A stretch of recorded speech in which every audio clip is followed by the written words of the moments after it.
senziwa kanjani sisi? La e-Afrika senziwa kanjani? Indoda itshela unkosikazi omdala ukuthi izothatha unkosikazi. Akukho only lack of integrity and whatever. It's only that lesithembu sithina esikusona asiyilandeli inqubo right okwesithembu. The African way, you must go and research.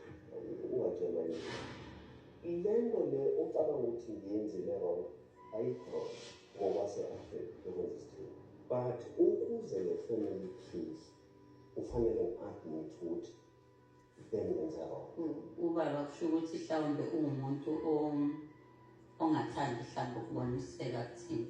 So ufuna ukwenza izinto mhlawumbe ngendlela yakhe. Uya-informa not because manje le nto yokucela iyona eyenza isithembu senzeka. Akufanele ngivume. No, you must research or you must ask other people ukuthi isithembu senziwa kanjani. Siwubona sikule nkinga nje yingoba kufanele mina ngisubmit entweni engasubmit kuyona.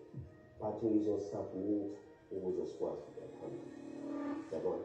Uma sakamfuna umuntu omtshela iqiniso because ufuna ukuthi yonke into kuba ukuthi uyena oyaziyo and le ndlela asuke ezifuna eyenza ngayo usuke yena ekhanda lakhe ezitshela ukuthi yona ndlela e-right.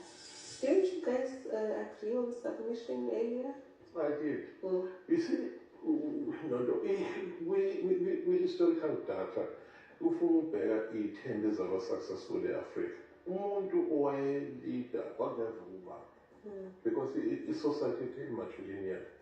Kwakuba umama imatriarch isebenzisana kanje nabanye amalokazana.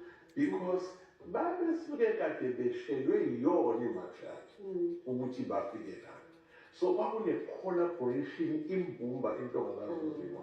Mina angeke ngikwazi ukuthi ngikwenze lokho ngoba laba bakhona mhlawumbe ngabe abekho ngabe khona abanye. Ama-steps akhona, it involved parenting, it involved decision making, i-wellness kababa, to a point ukuthi nonto kwakuthi makuphalela ubaba bebebonke. That is how it was practiced in Africa. It was such a peaceful space. But infusion, Western norms, iwona afika ruinisha the perfect leadership that we could have found in this time. Yabona njengoba echaza ubaba uNdabeko ukuthi isithembu sasenzeka kanjani kudala noma ngabe hayichazanga noma akuyichazile kodwa ngiyabona nje la ukuthi ngiyena ngabe kuyophuma ngala ufana nomuntu osuzele emanzini nje lana ngoba ayi konakele kakhulu lento ayichazayo sekulate kakhulu.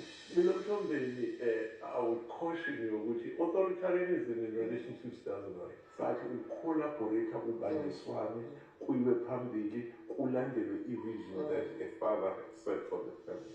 What Ndabe is therefore saying, their approach yokuthi isithembu usenza wrong because uyacela fanele ngabe uyasho. It doesn't work because it won't work. It won't because how if the situation about the health of an individual, it's responsible for her mental health or physical health. So in the izolimala ngoba itshelile. Ubaba uNdabeko indlela abuka ngayo Abonziwa kanje uzovela kuphoqa nje shuthi wena uzibona umuntu owaziyo umhlaba nanokuthi uMthombeni maybe ukuthi ngeke umlalele akaserigade zamakhosikazi the three of us umuntu amazi ukuthi unkosikazi uMacele just because yonke into okwazi ukuthi ufuna ikhulume noMacele Kunokuba ku-addresswe i-issue ekhona kuvele kulanda uMacele. uMacele wenza intando yami wenza lento ayitshelwa yimina angisoze nga-recognize umuntu engangi-recognize. uMthombeni wazi ukuthi mehlangane noMacele thina nje ukuthi sinade exist la ekhaya futhi mhlawumbe sifana ney'ngane according to yena Mthombeni. Njani sifike nini lana yo guys. Yazi mama uma ngase sikwazi ukuhlonipha ama-roles ethu siphinde sazi ukuthi yini esiyizuzile ngokuba la sibe siqinisweni akekho umuntu ongazuzanga ngokuba khona la ekhaya. kodwa it's easy ukuthi umuntu akhuluma njani bese uyabona ukuthi lo muntu ungenomoya. Awugcini ngenkulumo, uyambona nomuntu osejikile ongenomoya. Njengoba ukhuluma lapha uthi unkosikazi ozwakalayo ekhuluma nje ungathi umacele kuphela, usho ukuthini lokho? Ngikuthathele emazwini akho ukuthi you only explain to Mattel, so that makes her the only wife, then the rest of mhlambe abakhaphi impelisi. Iyangithusa lento ukuthi ngathi wena impelisi umkhaphi.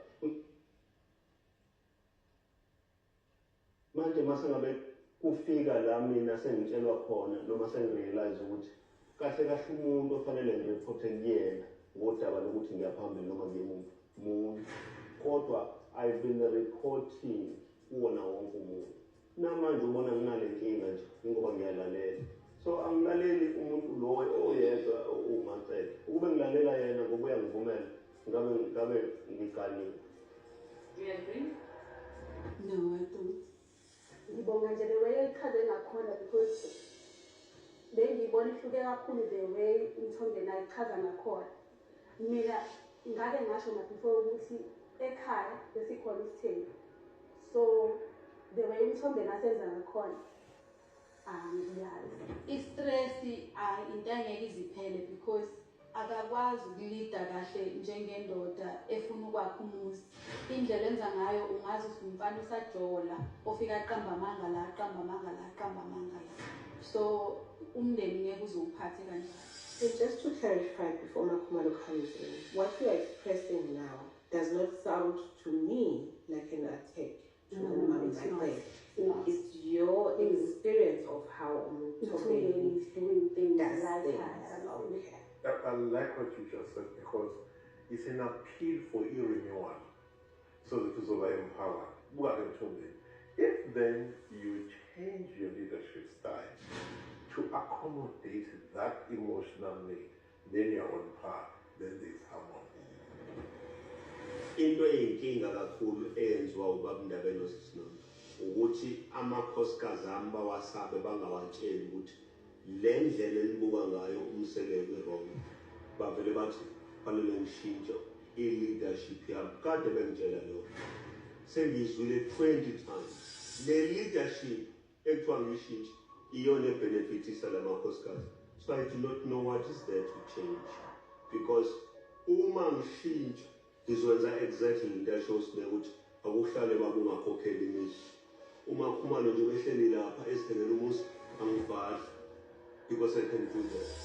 Then bonke abantu babuyele emzulu because bazosuka kule ndawo bahlelizwa babuyele emzulu. Manje I'm not like that. I'm not like that because abantu bami la begcina inkosi.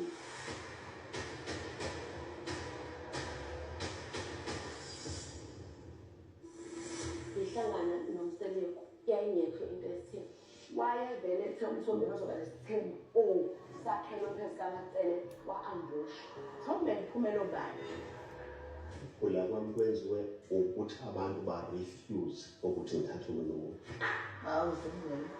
Nabo siyasangana straight. Ngo-8 years wonke umuntu nginekokhetha nabantu. Mathi ngilonge ukuthi you-painting me kambi ezweni. Udayivekhiwe ukuthi ubani umuntu orongo.